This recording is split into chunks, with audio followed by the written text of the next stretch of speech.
களத்திலே என்றும் களத்தில் இருக்கக்கூடிய விடுதலை சூறாவளி அருமையாளர் வன்னியரசு அவர்களை உரையாற்ற அழைக்கின்றனர்.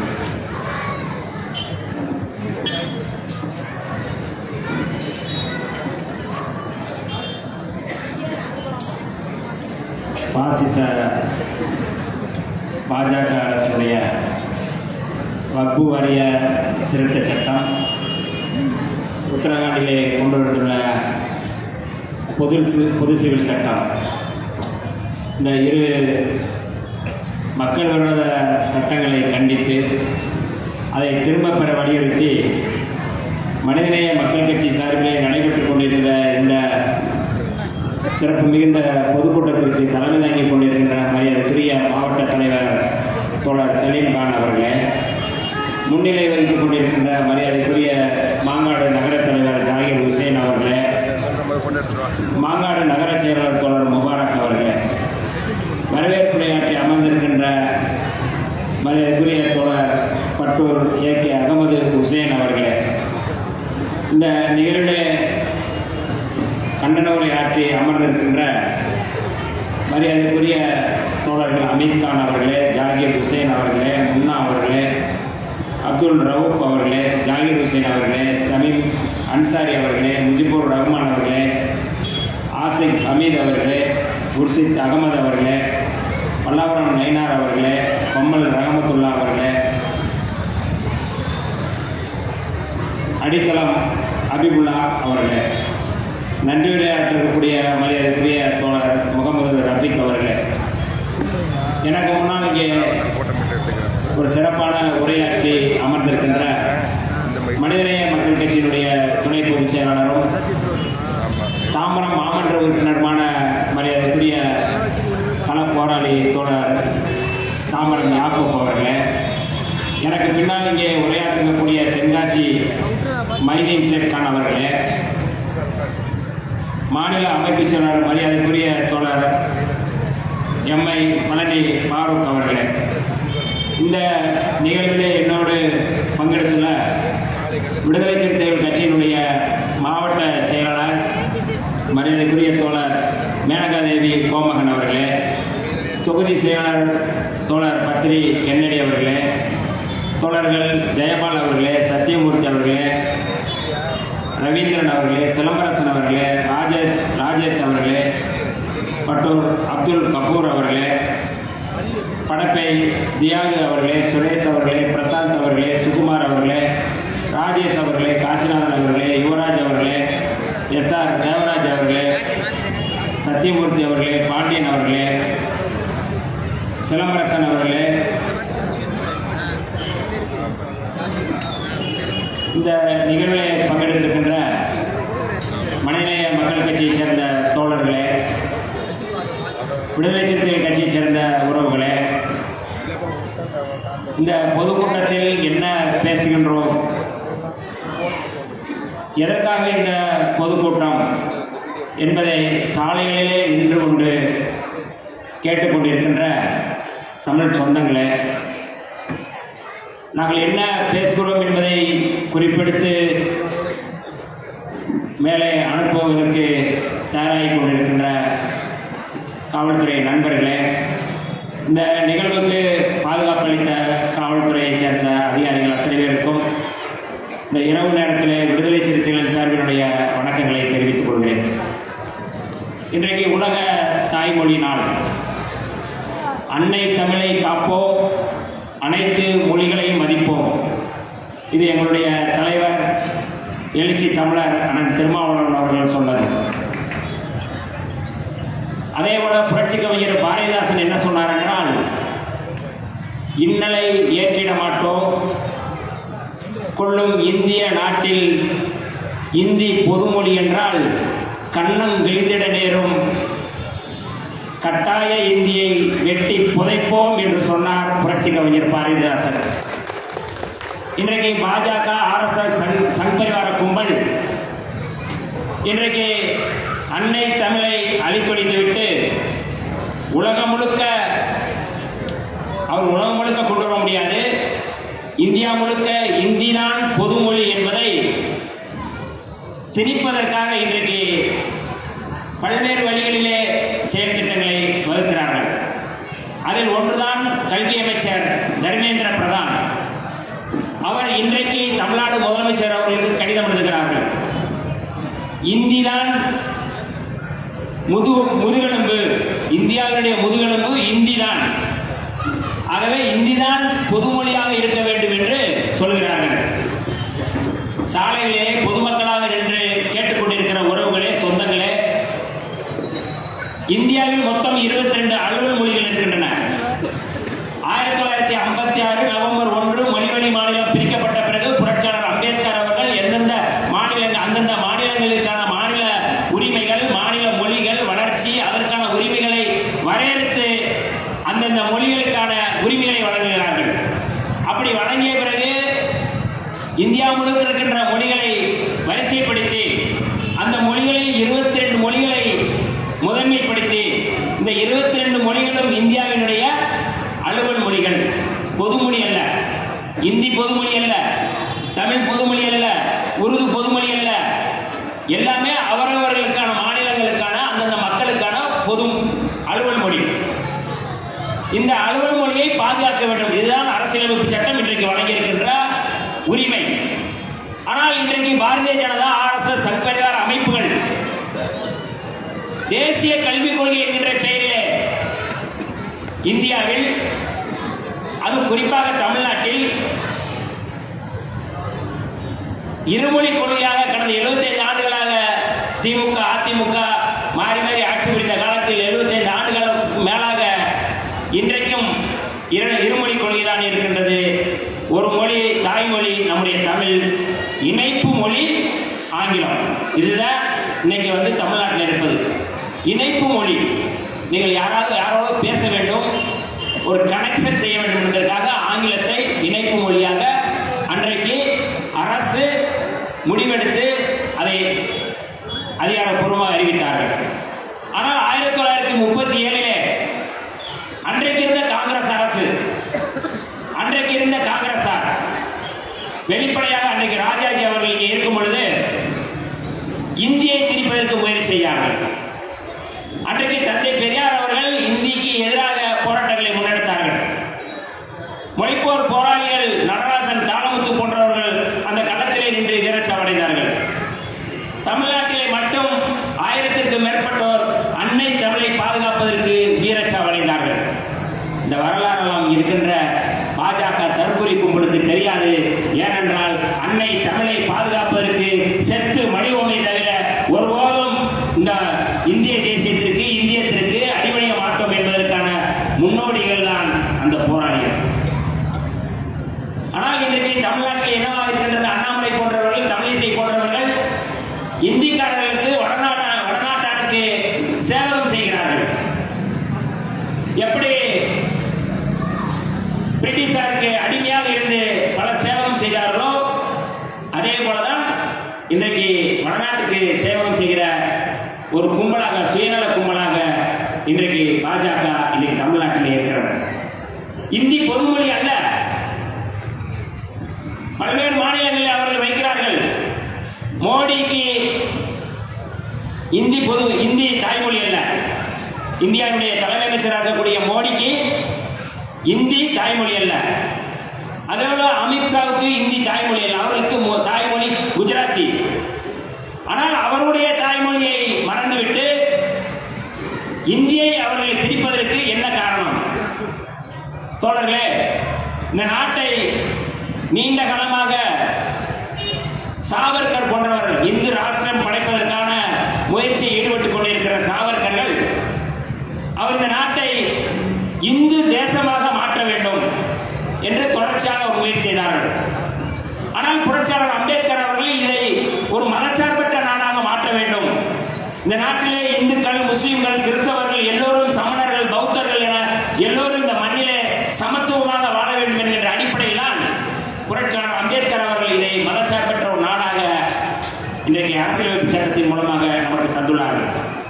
அப்படிப்பட்ட அந்த மதச்சார்பற்ற நாட்டை மீண்டும் இந்து ராஷ்டிரமாக மாற்றுவதற்கு அவர்கள் பல்வேறு செயற்திட்டங்களை கொண்டு வந்திருக்கிறார்கள். அது இன்றைக்கு தேசிய கல்விக் கொள்கை என்கின்ற பெயரில் இன்றைக்கு மும்மொழி கொள்கையை திணிக்க முயற்சிக்கிறார்கள். தமிழ்நாட்டில் இருமொழி கொள்கைதான். இந்தி என்பதற்கான அவர்கள் சொல்கிறார்கள், நாங்கள் இந்தியை கட்டாயமாக்கவில்லை என்று சொல்கிறார்கள். இந்தியை எதற்காக கட்டாயமாக்கவில்லை என்று சொன்னார்கள் என்றால், இன்றைக்கு இந்தியா முழுக்க 2 மொழிக்கு தான் அதிகமான ஒன்றிய அரசு நிதி வழங்குகின்றது. ஒன்று இந்திக்கு, இரண்டாவது சமஸ்கிருதத்துக்கு. தொடர்ந்து கடந்த 2-3 ஆண்டுகளுக்கு முன்பு நாடாளுமன்றத்திலே எவ்வளவு சமஸ்கிருதத்துக்கு வழங்கப்பட்ட நிதி என்று நாடாளுமன்றத்திலே கேட்ட பொழுது அந்த நிதி 1000 கோடிக்கு மேல் என்று வெளிப்படையாக சொன்னார்கள். ஆனால் தமிழ் மொழிக்கு எவ்வளவு என்றால் வெறும் 616 கோடி ரூபாய் தான். வெறும் 616 கோடி ரூபாய். 1000 கோடி எங்கே இருக்கின்றது? இந்தியா முழுக்க சமஸ்கிருதம் பேசக்கூடியவர்கள் எவ்வளவு பேர்? மொத்தம் 24,000 பேர் தான். மொத்தமா சமஸ்கிருதம் பேசப்படுங்க, மொத்தமா கணக்கெடுத்த அடிப்படையில் 24,000 பேர் தான். அது கூட தப்பு தவறுமான கணக்கு விவரமாக தான் இருக்கும். ஆனால் தமிழ் மொழி பேசக்கூடியவர்கள் எவ்வளவு, எத்தனை கோடி பேர்? இன்றைக்கு 9 கோடிக்கு மேற்பட்டவர் இன்றைக்கு உலகம் முழுக்க இருக்கிறார்கள். தமிழ்நாட்டில் 8 கோடி, வெளியே இருப்பவர்கள் சேர்த்து நாம் சொல்கிறோம் 10 கோடிக்கு நெருக்கமாக இருப்பார்கள். ஆனால் 10 கோடி மக்கள் தொகை உள்ள தமிழ்நாடு அவருக்கு வழங்கக்கூடிய நிதி வெறும் 600 கோடி தான். ஆனால் 24,000 பேர் பேசக்கூடிய சமஸ்கிருதத்துக்கு அவர்கள் வழங்கிய நிதி, ஒன்றிய அரசு வழங்கிய நிதி 1000க்கும் மேற்பட்ட கோடி. இப்பொழுது சொல்லுங்கள், பாரதிய ஜனதா அரசு, மோடி அரசு எப்படி பாகுபாட்டோடு தமிழ்நாட்டை பார்க்கிறது? எதற்காக தமிழை பேசும்போதெல்லாம் இவங்க பேசுறாங்க. யார்? நம்ம எல்முருகன் பேசுறாரு, அண்ணாமலை பேசுறாரு, எல்லாருமே கட்சிராஜா போன்ற எல்லாம் பேசுறாங்க. உலகம் முழுக்க தமிழை கொண்டு போய் சேர்த்திருக்கிறார் என்று அவர்கள் பேசுகிறார்கள். நான் கேட்கின்றேன், பாரதிய ஜனதா, RSS, சங்பரிவார அமைப்புகளை சேர்ந்தவர்களுக்கு நான் கேட்கின்றேன், அல்ல அண்ணாமலை போன்றவர்கள் கேட்கின்றேன், உலகம் முழுக்க நீங்கள் தமிழை கொண்டு போய் சேர்த்திருக்கிறீர்கள் என்றால் எந்தெந்த மாநிலங்களில் தமிழ் மொழி தாய்மொழியாக அல்லது கட்டாய பாடமாக எந்தெந்த மாநிலங்களில் நீங்கள் அங்கே நடத்தி கொண்டிருக்கிறீர்கள்? பள்ளிகளில் எந்த தமிழுக்கு எவ்வளவு நிதி ஒதுக்கிறீர்கள்? அங்கே எங்கே தமிழ் பள்ளிகள் இருக்கின்றன, கல்லூரிகள் இருக்கின்றன என்று சொல்ல முடியுமா என்றால் அதற்கு எதுவுமே இல்லை. ஆனால் மோடியை விஸ்வகுரு என்று சொல்கிறார்கள். இன்றைக்கு இந்தியாவை இந்து ராஷ்டிரமாக அவர்கள் மாற்றுவதற்காக இந்தி மொழியை அவர்கள் தயார்படுத்துகிறார்கள். நம்முடைய அன்னை தமிழை அவர்கள் அழிக்க துடித்துக் கொண்டிருக்கிறார்கள். இப்படிப்பட்ட சூழலில் இன்றைக்கு நாம் இந்த களத்திலே நின்று கொண்டிருக்கின்றோம். நம்முடைய பிள்ளைகளுடைய படிப்பு, நம்முடைய அடையாளம், நம்முடைய உரிமைகள் பறிபோய் கொண்டிருக்கின்றன. தமிழ்நாட்டுடைய உரிமைகள் பறிபோய் கொண்டிருக்கின்றன. தமிழ்நாட்டுடைய அடையாளங்கள் பறிபோய் கொண்டிருக்கின்றன. எல்லாமே இந்தியமயமாய் கொண்டிருக்கிறார்கள், இந்திமயமாய் கொண்டிருக்கிறார்கள். நாளைக்கு ஒரு 10 ஆண்டுகள், 20 ஆண்டுகள், 25 ஆண்டுகள் கழித்து என்ன நிலைமை என்று தெரியவில்லை. தமிழ்நாடு தன்னை தமிழை பாதுகாக்க வேண்டும் என்பதற்காக இன்றைக்கு எவ்வளவு பேர் வீரச்சாவடைந்தார்கள். அதையெல்லாம் இன்றைக்கு நாம் பறிவு கொடுத்து விடுவோமோ என்கிற அடிப்படையில் இன்றைக்கு தமிழ்நாடு கொதித்தர வேண்டிய தேவை இருக்கின்றது. அன்னை தமிழை பாதுகாக்க வேண்டிய தேவை இருக்கிறது என்கிற அடிப்படையில் தான் இன்றைக்கு இந்த உலக தாய்மொழி நாளில் மனிதநேய மக்கள் கட்சி தங்களுடைய உரிமைகளை நிலைநாட்டுவதற்காக, அரசியலமைப்பு சட்டத்தை பாதுகாக்க வேண்டும் என்பதற்காக இந்த பொதுக்கூட்டத்தை நடத்தி கொண்டிருக்கிறார்கள். 2 சட்டங்கள் இன்றைக்கு இந்த சட்டத்தை எதிர்த்து இந்த பொதுக்கூட்டம் நாம் நடத்தி கொண்டிருக்கிறோம். பல சட்டங்கள், சட்டவிரோத சட்டங்கள் இருக்கின்றன. குடியுரிமை திருத்த சட்டத்துக்கு எதிராக நாம் போராடி கொண்டோம், NIA சட்டத்துக்கு எதிராக போராடினோம், நீங்க சொல்லிக்கொண்டே போகலாம். முத்தலாக் சட்டத்துக்கு எதிராக போராடினோம், 370 ரத்தை எதிர்த்து போராடினோம். போராட்ட இயக்கமாக இன்றைக்கு தமிழ்நாட்டில் இருக்கிறது என்றால் ஒன்று விடுதலை சிறுத்தைகள் கட்சி, இன்னொன்று மனிதநேய மக்கள் கட்சி. எந்த எதிர்பார்ப்பும் இல்லாமல் இந்த களத்திலே இருக்கும். அவைதான் நம்முடைய தோழர் யாக்கூப் அவர்கள் சொல்லும்பொழுது சொன்னார்கள், இந்த 2 கட்சிகளும் இரட்டை குரல் துப்பாக்கி என்று சொன்னார்கள். 2மே ஒரே மாதிரி வடிவம் கொண்ட இயக்கங்கள். 2மே தேர்தல் புறக்கணிப்பு பாதையில் இருந்து தேர்தல் களத்திலே வந்த இயக்கம். தேர்தல் புறக்கணிப்பு இருக்கும். இன்னைக்கு தேர்தல் களத்திலே வந்திருக்கிறோம்.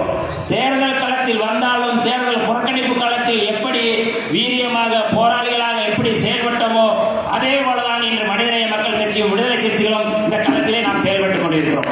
இது ஒரு அடையாளத்துக்காக நாம் சொல்கிறோம். எங்களுக்கு ஆட்சி இல்லை அல்லது நாங்கள் சட்டமன்ற உறுப்பினராகணும், நாடாளுமன்ற உறுப்பினராகணும் என்பதற்கு முக்கியமல்ல. விடுதலை சிறுத்தைகள் தொடங்கும் பொழுது எங்களுடைய தலைவர்கள் சொன்னார்கள், நீங்க இந்த இயக்கத்துக்கு வரணும் வாக்கரிசி போட்டுட்டு வாங்கினார்கள். அப்படி வந்தார்கள். நாங்கள் போட்டுட்டு வாங்கினாரு, ஜெயிலுக்கு போறவங்க வாங்கினாரு. அப்படித்தான் இந்த இயக்கத்தில் இருக்கிறோம். அதனால பதவி போகத்துக்காக வரவில்லை. இந்த மண்ணிலே ஒரு சமத்துவத்தை உருவாக்க வேண்டும் என்பதற்காக இந்த களத்திலே நாம் நின்று கொண்டிருக்கிறோம். இப்படிப்பட்ட சூழலில் இன்றைக்கு இந்த வக்ஃபு வாரிய திருத்த சட்டம் என்ன சொல்கின்றது? இந்த உத்தரகாண்டிலே இருக்கின்ற இந்த பொது சிவில் சட்டம் என்ன சொல்கின்றது? எல்லோரும் தெரிந்து கொள்ள வேண்டிய தேவை. ஏன் பாரதிய ஜனதா, RSS, சங்பரிவார் அமைப்பில் இந்த பொது சிவில் சட்டத்தை கொண்டு வந்திருக்கிறார்கள்? இந்த பொது சிவில் சட்டம் இன்றைக்கு அவர்கள் நாடாளுமன்றத்திலே கொண்டு வருவதற்கு முன்பாக 2022 உத்தரகாண்ட் மாநிலத்திலே இதை நடைமுறைப்படுத்தி இருக்கிறார்கள். 2022 இதை மசோதாவை கொண்டு வர்றாங்க. 2025 ஜனவரியில் அதை நடைமுறைப்படுத்தினாங்க. ஏன் உத்தரகாண்டில் அதை ஒரு பரிச்சாத்தமாக ஒரு பரிசோதனையாக செய்திருக்கிறார்கள் என்றால், உத்தரகாண்ட் மாநிலத்திலே பெரும்பான்மை இந்துக்கள் இருக்கிறார்கள். இஸ்லாமியர்கள் ஒரு 6% பேர் தான் இருக்கிறார்கள். அப்படியானால் எதிர்ப்பு பெரிதாக இருக்காது. ஆகவே இதை நாம் நடைமுறைப்படுத்தலாம் என்று அவர்கள் நடைமுறைப்படுத்துகிறார்கள். இதில் கூடுதலாக அங்கே இருக்கின்ற பழங்குடி மக்கள் கூடுதலாக இருக்கிறார்கள். பழங்குடி மக்கள் இந்துக்கள் தான்.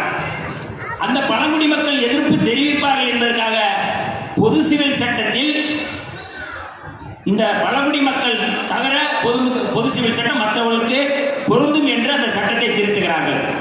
பொது சிவில் சட்டம்னா பொதுவாக தானே இருக்கணும். ஆனால் பழங்குடி மக்கள் அது தேவையில்லை என்று அவர்களை தள்ளி, ஏன்னா அவங்க எதிர்ப்பாங்க. எதிர்ப்பு தெரிவிச்சாங்கன்னா நீங்க அந்த ஆட்சியை நீங்க நடத்த முடியாது. பழங்குடி மக்களுடைய எதிர்ப்பை சமாளிப்பதற்காக பழங்குடி மக்கள் நீங்களாக மற்றவர்களுக்கு பொது சிவில் சட்டம் என்று அவர்கள் கொண்டு வந்திருக்கிறார்கள். அந்த மாநிலத்தினுடைய முதலமைச்சர் வெளிப்படையாக அறிவிக்கிறார்கள், இந்த பொது சிவில் சட்டம் நடைமுறைக்கு வருகிறது என்று. இவரை தொடர்ந்து குஜராத்திலே இந்த மாதமே, இந்த கடந்த மாதம் வெளிப்படையாக அந்த பூபேந்திர பட்டேல், அந்த நாட்டுடைய குஜராத்தினுடைய முதலமைச்சர், குஜராத்திலும் நாங்கள் இந்த சட்டத்தை கொண்டு வரப் போகிறோம், அதற்காக ரஞ்சனா கோகாய் என்கிற முன்னாள் நீதிபதி தலைமையிலே ஒரு கமிட்டி போடுகிறோம், அந்த கமிட்டியின் அடிப்படையில் இது செயல்படும் என்று அவர்கள் போட்டுவிட்டார்கள். தோழர்களே, இந்தியா முழுக்க பொது சிவில் சட்டம் இன்னும் நடைமுறைக்கு வரவில்லை. ஆனால் அதற்கு முன்பாக உத்தரகாண்டிலும் குஜராத்திலும் இதை கொண்டு வந்திருக்கிறார்கள். இதை விடுதலை சிறுத்தைகள் எதிர்க்கின்றோம். நாடாளுமன்றத்தில் என்னுடைய தலைவர்கள் இந்த சட்டத்துக்கு எதிராக குரல் எழுப்பினார்கள். மக்கள் மன்றத்திலும் இதற்கு எதிராக விடுதலை சிறுத்தைகள் போராடுவோம். எல்லா அமைப்புகளோடும் சேர்ந்து இந்த களத்தில் என்று போராடுவோம். அதே போல இன்றைக்கு இந்த வக்ஃபு வாரிய திருத்த சட்டம், இந்த வக்ஃபு வாரிய திருத்த சட்டம் ரொம்ப முக்கியமானது. வக்ஃபு வாரியத்தின் சொத்துக்கள் யாருடைய சொத்துக்கள், அது ரொம்ப முக்கியமானது. இந்த வக்ஃபு வாரியத்துக்கு சொத்துக்கள் யார் கொடுக்குறாங்க அப்படின்னா, முன்னாடியான நவாபுகள்லாம் நிறைய சொத்துக்களை கொடுத்தாங்க. இஸ்லாமியர்களாக இருக்கக்கூடிய பெரும் முதலாளிகள், நிலக்கலார்கள், செல்வந்தர்கள், தொழிலதிபர்கள் அந்த வக்ஃபு வாரியத்துக்கு சொத்துக்களை தானமாக கொடுப்பார்கள். அதுதான் அது வக்ஃபு வாரிய சொத்துக்கள் இன்றைக்கு வர இருக்கின்றன. இந்த சொத்துக்களை நிர்வாகம் செய்வதற்கு வக்ஃபு வாரியத்தினுடைய கணக்கராக அல்லது அக்கௌண்டண்டாக ஒருவரை இஸ்லாமியரை ஒருத்தரை போட்டிருப்பார்கள். அவர்தான் அந்த அக்கௌண்டண்டாக இருந்து அதை கண்காணிப்பார்கள். ஆனால் இன்றைக்கு எதை மாற்றியிருக்கிறார் என்றால், இன்னைக்கு அக்கௌண்டன்ட் என்று சொல்லக்கூடியவர் அந்த பள்ளிவாசல்லையோ அல்லது வக்ஃபு வாரியத்தை சேர்ந்தவர்களோ இல்லை, மாவட்ட கலெக்டர் அக்கௌண்டன்ட். மாவட்ட கலெக்டருக்கு என்ன வேலைன்னா, இப்போ கூடுதலாக ஒரு அக்கௌண்டன்ட் வேலை கிடைச்சிருக்கு அவருக்கு. இது ரொம்ப அவருக்கு கொடுக்கப்பட்டிருக்கிற வேலை. இப்போ இந்த சட்டத்தில் என்னென்ன திருத்தம் பண்ணியிருக்கிறாங்க? 1995 கொண்டு வரப்பட்ட இந்த சட்டம், இந்த சட்ட திருத்தம் இன்றைக்கு 2025 அந்த சட்டம் எந்த அளவுக்கு நடைமுறைக்கு கொண்டு வந்திருக்கிறார்கள், எதற்காக அதை கொண்டு வந்திருக்கிறார்கள் என்றால், வக்ஃபு வாரியம்ங்கிறது இஸ்லாமியர்கள் சொத்துக்களை பராமரிப்பதற்கான ஒரு சட்டம். அது ஒரு வாரியம். அந்த வாரியத்தில் இஸ்லாமியர் அல்லாத இருவரை அவர்கள் போடுவதாக அதை திருத்தம் செய்திருக்கிறார்கள். புரிதலுக்காக நான் சொல்கின்றேன். காஞ்சி சங்கரமடம் இருக்கின்றது. காஞ்சி சங்கரமடத்தினுடைய சொத்துக்கள் எவ்வளவு இருக்கு என்று இதுவரை இந்து அறநிலையத்துறை கூட கேட்க முடியாது. அல்லது சிதம்பரம் கோயில் இருக்கின்ற, நடராஜர் கோயில் இருக்கின்ற அதை நிர்வாகம் செய்கிறார்கள். அதை நம்முடைய தமிழ்நாடு அரசு அல்லது இந்து அறநிலையத்துறை போய் கணக்கு கேட்டால் அதற்கும் அவர்கள் கணக்கு கொடுப்பதில்லை. அப்படிப்பட்ட சங்கரமடத்திலேயோ அல்லது சிதம்பரம் நடராஜர் கோயிலையோ நம்முடைய தோழர் யாக்கூப் போன்றவர்கள் அல்லது மரியாதைக்குரிய ஜவாஹிருல்லா போன்றவர்கள் இஸ்லாமியரை சேர்ந்தவர்கள் யாராவது இங்கே அவர்கள் தான் இதை நீங்கள் ஒரு 4 ஆண்டுகள் 5 ஆண்டுகள் இந்த சக்கர மடத்தையும் இதை நிர்வாகம் செய்வோம் என்று சொன்னால் இதை ஏற்றுக்கொள்வார்களா? நான் பொதுவாக இந்துக்கள் என்கிற மனநிலையில் இருப்பவர்களை பார்த்து நான் கேட்கின்றேன். சங்கர மடத்திற்கு சங்கராச்சாரியார் இன்றைக்கு நிர்வாகம் பார்க்கிறார்கள். நான் கேட்கின்றேன், அந்த சங்கர மடத்திலே இஸ்லாமியர் கூட வேண்டாம், பார்ப்பனர் அல்லாத நம்முடைய சமூகத்தை சேர்ந்தவர்கள், பல்லரோ பறையரோ கல்லரோ ஏதோ நாடாரோ ஏதோ ஒரு சமூகத்தை சேர்ந்தவர்கள் சங்கரமடை நாள் இருந்துச்சுப்பா, நானும் இந்து தான், நீ வந்து கெட் அவுட், யாரு சங்கராச்சாரியார், நீ கொஞ்சம் கெட் அவுட் எந்திரிச்சு நில்லு, நான் இனிமே நிர்வாகம் பார்க்கிறேன் அப்படின்னு சொன்னா ஏற்றுக்கொள்வார்களா? ஹச்ராஜா ஏற்றுக்கொள்வாரா? இல்ல கொஞ்ச நாளைக்கு அண்ணாமலை கூட சங்கர மடத்தினுடைய நிர்வாகம் பார்க்கட்டுமே, யாராவது அனுமதிப்பாங்களா? ஆனால் அனுமதிக்க முடியாது. ஏனென்றால் அது பார்ப்பன மடம், பார்ப்பனர்கள் மட்டும்தான் அந்த மடத்தை நிர்வாகம் செய்ய முடியும். பார்ப்பனர் அல்லாத இந்துக்கள் கூட அந்த மடத்தை நிர்வாகம் செய்ய முடியாது. அப்படி இருக்கின்ற சூழலில் வக்ஃபு வாரியம் வந்து இந்துக்கள் இஸ்லாமியர்களுக்கான சொத்து. எவன் அப்ப வீட்டு சொத்து? உன் அப்ப வீட்டு சொத்தா, மோடி சொத்தா, அமித்ஷா சொத்தா, அல்ல சங்கர மடத்துடைய சொத்தா? அது இஸ்லாமியர்கள் பெருவாரியான செல்வந்தர்கள் கொடுத்த சொத்து. அந்த சொத்தை நிர்வாகம் செய்வதற்கு, அந்த சொத்தை பராமரிப்பதற்கு எவன் போய் அங்க போய் நீங்க வந்து உறுப்பினராக போட முடியும்? இதை கேட்பதற்கு நாதி இல்லையா? மோடியும் அமித்ஷாவும் நினைச்சா நீங்க வந்து ஒரு நிர்வாகத்துக்குள்ள நீங்க போட்டு நீங்க அதை நிர்வாகம் பார்க்க முடியுமா? என்ன ஒரு அயோக்கியத்தனம் அந்த வக்ஃபு வாரிய திருத்த சட்டத்தை கொண்டு வந்திருக்கிறார்கள். இது எளிமையாக புரிவதற்காக நான் சொல்கின்றேன். இப்படி சட்டத்தை திருத்திக் கொண்டே இருக்கிறார்கள். இந்த சட்டத்தை இன்னும் கூடுதலாக அந்த சட்ட திருத்தத்திலே மிக முக்கியமானது என்னவென்றால், சொத்துக்கள் வந்து வாடகைக்கு விட்டிருக்கலாம் அல்லது குத்தகைக்கு விட்டிருக்கலாம். வக்ஃபு வாரிய சொத்துக்களை வாடகைக்கு விட்டிருக்கலாம், குத்தகைக்கு விட்டிருக்கலாம். ஆனால் அதனுடைய உரிமை எல்லாமே வக்ஃபு வாரியத்துக்கு சொந்தமானது. ஆனால் இப்போது என்ன திருத்தி இருக்கிறார்கள் என்றால், 12 ஆண்டுகளுக்கு மேலாக அந்த சொத்தை யாராவது பராமரித்திருந்தால் அந்த சொத்து அவர்களுக்கானது. என்ன அயோக்கியத்தனம் பாருங்க. வட மாநிலங்களே, பீகார், உத்தரப்பிரதேசம், ஜார்க்கண்ட், உத்தரகாண்ட் பகுதிகளிலே இன்றைக்கும் வழக்கு இருக்கின்றன. வக்ஃபு வாரிய சொத்துக்களை ஆக்கிரமித்திருக்கிறார்கள். யார்? விஸ்வ இந்து பரிசுத்து, அங்க இருக்கின்ற பஜ்ரங்தள் போன்ற அமைப்புகள் அந்த சொத்துக்களை வேறொரு வடிவத்துக்குள்ள உள்ளே புகுந்து அந்த சொத்துக்களை ஆக்கிரமித்து வைத்திருக்கிறார்கள். வழக்குகள் இன்றைக்கும் இருக்கின்றன. அந்த வழக்குகளை 100க்கும் மேற்பட்ட வழக்குகள் வந்து உச்சநீதிமன்றத்தில் இருக்கின்றன. இவற்றையெல்லாம் கவனத்தில் எடுத்துக்கொண்டு அந்த சொத்துக்கள் 12 ஆண்டுகளுக்கு மேல யாராவது அந்த சொத்துக்களை வந்து பராமரிச்சிருந்தாங்கன்னா அந்த சொத்து அவர்களுக்கு சொந்தமாகும். இதை விட இந்த இஸ்லாமிய மக்களுடைய சொத்துக்களை கொள்ளையடிக்கிற கும்பல், களவாடுற கும்பல் கேவலம். உன் சொத்தை வந்து நீ வந்து உங்க வீட்டு சொத்தை நீ கொடுத்துருவியா? இன்றைக்கு வட மாநிலங்களில் இருக்கின்ற பள்ளிவாசல்கள் ஏதோ எந்த ஒரு பேரில் நின்று கொண்டு அந்த பள்ளிவாசலை கபலீகரம் செய்ய முயற்சிக்கிறார், அபகரிக்க முயற்சி செய்கிறார்கள். அப்படித்தான் உத்தரப்பிரதேச சம்பலிலே அந்த பள்ளிவாசலை அபகரிக்க முயற்சி செய்த போதுதான் 5 பேர் சுட்டு படுகொலை செய்யப்பட்டார்கள். எங்களுடைய பள்ளிவாசல் என்று சட்டம் சொன்ன பிறகும் கூட, சாட்சியங்களை சொன்ன போது கூட, பாபர் மசூதியை யாருக்கு கொடுத்தார்கள்? அதை இடித்தார்கள். அந்த நிலத்தை யாருக்கு கொடுத்தார்கள்? உச்ச நீதிமன்றத்திலே ஆதாரம் இல்லை. ராம இங்கதான் பிறந்தான், அங்கதான் பிறந்தான்னு சொன்னாங்க. ராம எங்கேயும் பிறக்கல, எனக்கு ஆதாரமே இல்லைன்றாங்க. ஆனால் உச்ச நீதிமன்ற நீதிபதி என்ன சொன்னார்? பொது மனசாட்சிங்கிற அடிப்படையிலே, கூட்டு மனசாட்சி, பெரும்பான்மை இந்துக்களுடைய மனசாட்சி என்கின்ற அடிப்படையில் இந்த நிலத்தை நான் இந்துக்களுக்கு கொடுக்கிறேன் என்று சொன்னார். உறவுகளே, சொந்தங்களே, இன்றைக்கு நடக்கின்ற இந்த நீதிமன்றம் சாட்சியின் அடிப்படையில் நடக்கின்றதா அல்லது மனசாட்சியின் அடிப்படையில் நடக்கின்றதா? இந்துக்கள் பெரும்பான்மைவாதிகள் இருக்கிறார்கள். அவர்கள் இதெல்லாம் கேட்கிறார்கள், ஆகவே நாங்கள் கொடுக்கிறோம் என்று அந்த நிலத்தை கொடுத்து விட்டார்கள். எவ்வளவு பெரிய அயோக்கியத்தனம் நடந்திருக்கிறது. ஒரு உதாரணம் அது. அப்பொழுதுதான் 1991 வழிபாட்டு தலங்கள் சட்டங்கள் கொண்டு வரப்பட்டது. சட்டத்தின் மூலமாக எந்த வழிபாட்டு தலத்தையும் நீ தொடக்கூடாது என்று சட்டம் கொண்டு வரப்பட்டது. அந்த சட்டத்தை மீறி இன்றைக்கு பல்வேறு இடங்களிலே பள்ளிவாசலை, நிலங்களை, இஸ்லாமியுடைய வழிபாட்டு தலங்களை குறிவைக்கிறார்கள். அப்படித்தான் இன்றைக்கு திருப்பரங்குன்றத்தை கொண்டு போய் நிறுத்தியிருக்கிறார்கள். அது 1939 வழக்கு போடப்பட்ட அந்த வழக்கில் சிக்கந்தர் பாதுஷா அவருக்கு சொந்தமானது, அவருடைய நினைவாக அங்கே இருக்கிறது, பள்ளிவாசல் இருக்கின்றது என்று சொல்லி நீதிமன்றமே தீர்ப்பு சொல்ல. எங்க லண்டன் நீதிமன்றம் லார்டு நோயா போன்றவர்கள் அதில் நின்று அந்த வழக்கை விசாரித்து அதில் தீர்ப்பு வழங்கினார்கள். ஆனால் இன்றைக்கு அந்த நிலத்தை அபகரிப்பதற்காக அதை சொந்தம் கொண்டாடுவதற்காக இந்து என்கின்ற பெயரில் இன்றைக்கு கலவரத்தை வன்முறையை தூண்டுகிறார்கள். அப்பாவி இந்துக்களே,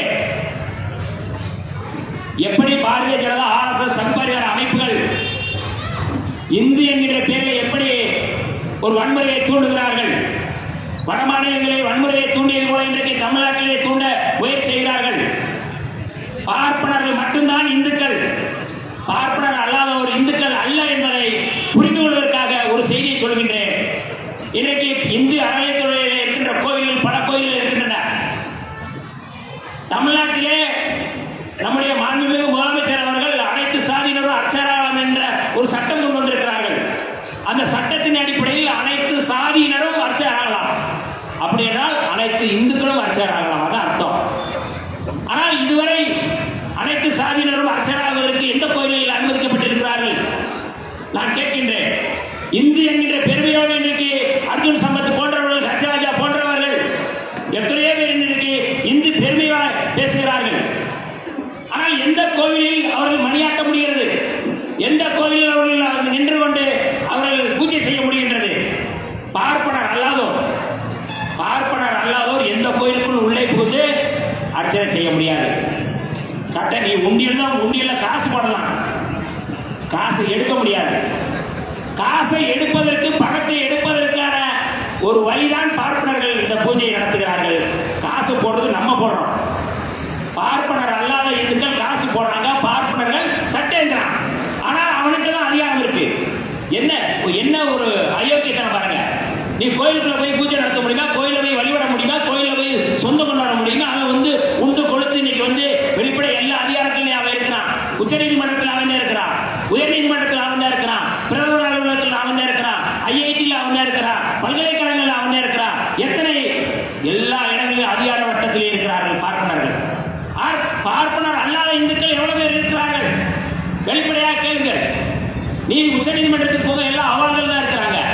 நான் பார்ப்பனருக்கு எதிராக பேசுவதற்காக சொல்லவில்லை. ஆனால் எப்படி 3% இருப்பது, எப்படி அதிகாரத்திலே அவர்கள் அத்தனை பேரும் உள்ளே இருக்க முடிகின்றது? நீயும் இந்து நானும் இந்து என்று சொல்றாங்க, கோயிலுக்குள்ளே விட மறுக்கிறார்கள். சமத்துவம் இல்லை. நீ சங்கராச்சாரியர்களை பக்கத்தில் உட்கார முடியுமா? நான் இந்துக்களை பார்த்து கேட்கிறேன், அப்பாவி இந்துக்களை பார்த்து கேட்கிறேன். ஆனால் பள்ளிவாசலுக்கு வந்தால் ஆரை தழுவுவார்கள். மழை வெள்ளம் பேரிடர் காலத்திலே திறக்கப்பட்ட பள்ளிவாசல் எவ்வளவு பள்ளிவாசல் என்று நாம் பார்த்திருக்கின்றோம். வாரி வழங்கி இருக்கிறார்கள், படகுகளை கொண்டு வந்து மக்களை மீட்டிருக்கிறார்கள். ஆனால் அவ்வளவு வெள்ளத்திலையும் சிதம்பரம் தீட்சர் கோயிலுக்குள்ள மக்களை அடைக்கலம் போக உள்ள உடல் கோயில்கள் பூட்டப்பட்ட தீட்டாகிவிடும் என்று எத்தனை பேர் புரிந்திருக்கிறார்கள்? இன்றைக்கு சட்டத்துக்கு மேல் சட்டத்தை கொண்டு வந்து மக்களை ஒடுக்கிக் கொண்டிருக்கிறார்கள். இன்றைக்கு ஆளுகின்ற அரசு, பாஜக அரசு மக்கள் விரோத அரசாக இருக்கின்றது. ஒவ்வொரு அதிகாரத்தையும் பறித்துக் கொண்டிருக்கிறார், கல்வி உரிமையை பறித்துக் கொண்டிருக்கிறார்கள். கல்வி இன்னைக்கு அவர்கள் கையிலே இருக்கின்றது. நீட் என்கின்ற பெயரில் நம்முடைய பிள்ளைகள் படிக்க முடியவில்லை. சரி, கல்வியை விட்டுருங்க, காவல்துறையுடைய அதிகாரத்தை கூட பறித்திருக்கிறார்கள். நாடாளுமன்றத்தில் என்னுடைய தலைவர் எழுச்சி தமிழர் அவர்கள் காவல்துறைக்கான அந்த திருத்த சட்டம் வரும்பொழுது எதிர்ப்பு தெரிவித்தார்கள். இன்றைக்கு NIA ஒரு அமைப்பு எப்படி வந்தது? NIA நேஷனல் இன்வெஸ்டிகேஷன் ஏஜென்சி என்று சொல்லக்கூடிய அந்த அமைப்பு இன்றைக்கு இந்தியா முழுக்க செயல்பட்டுக் கொண்டிருக்கின்றது. ஒரு மாநிலத்தில் அவர்கள் எந்த வழக்கையும் விசாரிக்கலாம். தமிழ்நாடு காவல்துறை அல்ல, மாநிலத்தினுடைய காவல்துறை அனுமதி இல்லாமல் அவர் யார் வேணுமாலும் கைது செய்யலாம். காவல்துறைக்கு என்ன அதிகாரம் இருக்கு? பொதுவாக மாநிலங்கள் இருக்க எல்லா மாநிலங்களில் இருக்கிற காவல்துறை என்ன பண்ணுவாங்க? போற வர அவங்கள பார்த்து ஏதாவது வழக்கு போடுவாங்க, பொய் கேஸ் போடுவாங்க. எங்களை போன்றவர்கள் களத்தில் நின்று போராடல, எங்களை போன்றவர்களை சக்சஸ் போட்டு ரவுடி பட்டியல் சேர்ப்பாங்க. ஆனா கள்ளச்சாராயம் விற்கிறான், கஞ்சா விற்கிறான், எல்லாம் விற்கிறவங்க போனா அவங்க சுகமா காசு வாங்கிடுவாங்க. நான் காவல்துறை கொச்சைப்படுத்துவதாக சொல்லவில்லை. ஆனால் காவல்துறையுடைய அதிகாரம் என்னவா இருக்கின்றது? காவல்துறையுடைய அதிகாரங்களை பறித்திருக்கிறது பாஜக அரசு. இதெல்லாம் தமிழ்நாட்டை இன்றைக்கு எவ்வளவு மோசமாக இந்தி மயப்படுத்திக் கொண்டிருக்கிறார்கள். ஹோட்டலுக்கு போனா நம்ம இந்தியை கத்துக்கிட்டு அவன்கிட்ட கேட்க வேண்டியது, பாணி இருக்கா, நம்ம இந்தி தெரியணும். அவன் இங்க பிழைக்க வந்திருக்கான். இந்தி வடக்கேற்கு இந்தி பேசக்கூடியவர்கள் தமிழ்நாட்டில் பிழைக்க வந்திருக்கிறாங்க. அவன் தமிழ் கத்துக்கல, ஆனா நம்மள இந்தி கத்துக்க சொல்றான். எப்படி டிஃபரெண்ட் பாருங்க. அவன் வடநாட்டுல இருந்து இங்க கொத்து வேலை பார்க்கிறவன், ஹோட்டல் வேலை பார்க்கிறவன், இங்க மேஸ்திரியா இருக்கிறவன் எல்லாமே இந்திக்காரன் வந்து நிக்கிறான். ஆனா அவன் தமிழ் கத்துக்கல, நம்ம நாட்டில் பிழைக்க வந்திருக்கிறான். ஆனா நம்மள இந்தி கத்துக்க சொல்றான். எதற்காக இந்தி கத்துக்க சொல்ற? நம்ம வேலைக்காகவா? இந்தி கத்துக்கிட்டு உத்தரப்பிரதேச போய் நம்ம வேலை பார்க்க போறோமா? இந்தி கத்துக்கிட்டு குஜராத் போய் நம்ம வேலை பார்க்க போறோமா? இந்தி கத்துக்கிட்டு நம்ம ராஜஸ்தான்ல வேலை பார்க்க போறோமா? ஆங்கிலம் படித்துக்கிட்டு நம்ம வெளிநாட்டில் போய் வேலை பார்க்கலாம். ஏனென்றால் உத்தரப்பிரதேச, பீகார்லயோ குஜராத்லயோ எல்லாருக்குமே தெரியும், கொரோனா காலங்களில் எத்தனை பேர், எவ்வளவு பேர் லட்சக்கணக்கான மக்கள் இங்கிருந்து நடந்து அவர்கள் அங்கே போனார்கள். ஏன் இதை சொல்கிறோம்? இந்தி என்கின்ற பெயரிலே அவர்கள் வேலை வாய்ப்பை உருவாக்குவோம் என்பது அல்ல. அவர்கள் இந்தியை இங்கே திணிப்பதன் மூலமாக தமிழ் மொழியை அழித்துவிட்டு இந்து ராஷ்டிரம் அடைப்பதற்காக முயற்சி செய்கிறார்கள். இதை நாம் புரிந்து கொள்ள வேண்டிய தேவை இருக்கின்றது. புரட்சியாளர் அம்பேத்கர், தந்தை பெரியார் அவருடைய கொள்கைகளை நடைமுறைப்படுத்தக்கூடிய இடத்திலே நாம் எல்லோரும் ஒன்றிணைந்து செயல்பட வேண்டும். இன்றைக்கு தந்தை பெரியார் அவர்களை இழிவுபடுத்துகிறார்கள். தந்தை பெரியார் கொண்டு வந்த சுயமரியாதை திருமணம், தந்தை பெரியார் கொண்டு வந்திருந்த சமூக நீதியுடைய அடையாளம், தந்தை பெரியாருடைய பகுத்தறிவு சிந்தனை, இவற்றையெல்லாம் கொச்சைப்படுத்துவதற்காக இன்றைக்கு பாரதிய ஜனதாவோடு RSS கூட்டு சேர்ந்து கொண்டு, கள்ளக்கூட்டு சேர்ந்து கொண்டு இன்றைக்கு செயல்பட்டுக் கொண்டிருக்கிறோம். யார் என்று தெரியும்? இன்றைக்கு நாம் தமிழர் சீமான் போன்றவர், இஸ்லாமியர்கள் கிறிஸ்தவர்கள் சாத்தான் பிள்ளை என்று சொன்னவன், வெக்கமேலாம் நாளைக்கு பழனிபாபாவுடைய பொதுக்கூட்டத்தை நடத்துகிறார். தந்தை பெரியாரையும் புரட்சியாளர் அம்பேத்கரையும் புறக்கணிப்பவர்களை மக்கள் புறக்கணிக்க வேண்டும் என்று சொன்னவர் மாவீரன் பழனிபாபா அவர்கள். ஏன் இதை இங்கே சொல்கிறோம் என்றால், பழனிபாபா பேரை சொன்னா போதும், நம்ம அவங்கள்ட்ட இஸ்லாமிய அடையாளம் காணலாம் இல்லை. அப்படி அல்ல. வக்ஃப் வாரிய திருத்த சட்டத்தில் அதிமுகவுடைய நிலைப்பாடு என்ன? ஆகஸ்ட் 8ஆம் தேதி அந்த சட்டம் கொண்டு வரப்பட்டது. அங்கே மசோதா கொண்டு வந்தது. மாநிலங்களவையில் இருக்கின்ற அதிமுகவினர் அதை எதிர்த்து பேசவில்லை. இன்றைக்கு பதிவு இருக்கின்றது. வக்ஃப் வாரிய திருத்த சட்டத்துக்கு எதிர்த்து பேசவில்லை. விடுதலை சிறுத்தைகள் எங்களுடைய தலைவர் எழுச்சி தமிழர் அவர்கள் நாடாளுமன்றத்திலே இந்த வக்ஃப் வாரிய திருத்த சட்டத்தை நாங்கள் எதிர்ப்போம் என்று அங்கே முழங்கினார்கள். இன்றைக்கும் அந்த களத்தை நாங்கள் நின்று கொண்டு இருக்கின்றோம். ஆகவே ஒவ்வொரு சட்டமாக இன்றைக்கு இஸ்லாமியர்களை தனிமைப்படுத்துவதற்காக இன்றைக்கு அவர்கள் செயல்பட்டுக் கொண்டிருக்கிறார்கள். நாம் எச்சரிக்கையாக இருக்க வேண்டிய தேவை இருக்கின்றது. பொதுமக்களே, அப்பாவி இந்துக்களே, நாம் பார்ப்பனருடைய அந்த அதிகாரத்தை பறித்துவிட்டு அந்த இடத்திலே நாம் உட்கார வேண்டிய தேவை இருக்கிறது என்பதைத்தான் தந்தை பெரியார் போன்றவர்கள் களமாடினார்கள். அந்த களமாடலை மறைத்துவிட்டு தந்தை பெரியாரை கொச்சைப்படுத்துகின்ற வேளையில் தொடர்ச்சியாக முயற்சி செய்து கொண்டிருக்கிறார்கள். இந்தியாவை பாதுகாப்பது என்பது தமிழ்நாட்டை பாதுகாப்பதில் தான் இருக்கின்றது. இந்தியாவை பாதுகாப்பது தமிழ்நாட்டை அதுக்காகத்தான் போராட்டங்கள், பெரும்பான்மையான போராட்டங்கள் நடந்தது. இந்து பெரும்பான்மை வாதம் என்பது முற்றிலுமாக சிறுபான்மை மக்களுக்கு எதிரானது. எப்படி இலங்கையிலே சிங்கள பௌத்த பேரினவாதம் இருந்ததோ, அந்த பேரினவாதத்துக்கு எதிராக விடுதலை புலிகளுடைய தலைவர் மேதகு பிரபாகரன் அவர்கள் எப்படி போராடினாரோ, பௌத்த பேரினவாதத்துக்கு எதிராக, சிங்கள பேரினவாதத்துக்கு எதிராக போராடினார்கள். அதே வழியில் செயல்படக்கூடிய நாம் விடுதலை சிறுத்தைகள் இங்கே இருக்கின்ற இந்து பெரும்பான்மைவாதத்துக்கு எதிராக போராடுகிறோம். எந்த பெரும்பான்மைவாதமும் ஆபத்து. பெரும்பான்மையாக இருக்கக்கூடிய அந்த அதிகாரம் இன்றைக்கு சிறுபான்மை மக்களை அழித்துக் கொண்டிருக்கின்றது. ஆகவேதான் மேதகு பிரபாகரன் அவருடைய வழியிலே, தந்தை பெரியார் அவருடைய வழியிலே, புரட்சியாளர் அம்பேத்கர் அவருடைய வழியிலே சிறுபான்மை மக்களை பாதுகாக்க வேண்டும் என்று நாம் இன்றைய களத்திலே இருக்கிறோம். புரட்சியாளர் அம்பேத்கர் சொன்னார், சிறுபான்மை மக்களுக்கு இங்கே பாதிப்பு ஏற்படுகிறது என்றால் இந்தியாவில் உள்நாட்டு போர் வெடிக்கும் என்று சொன்னார். பெரும்பான்மை வாதத்தின் மூலமாக நீங்கள் சிறுபான்மை மக்களை அச்சுறுத்தினார். இந்தியாவில் உள்நாட்டு போர் வெடிக்கும் என்று சொல்லி வாய்ப்புக்கு நன்றி கூறி விடைபெறுகிறேன். நன்றி, வணக்கம். நன்றி தோழர் அவர்களுக்கு. அடுத்ததாக தமிழ்நாடு